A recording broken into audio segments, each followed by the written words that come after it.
زاوية ضربة ركنية لصالح منتخبنا.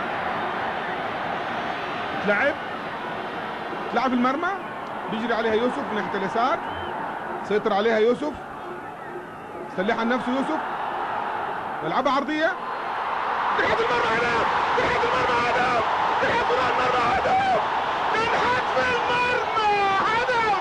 ماجد أحمد عبد الله في الدقيقة 41 يحط الكورة هدف على يمين عبد القادر حسن، على يمين عبد القادر حسن.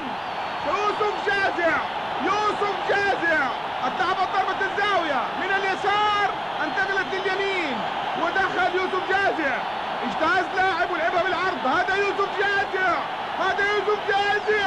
وهذا راس ماجد عبد الله في المرمى، وهدف ثاني تعادل. هدف التعادل يسجله ماجد احمد عبد الله، قاعد بين المدافعين، قاعد في الارض، عرض راسه، ممكن ينضرب راسه، ممكن لاعب يشوط دماغه، لكن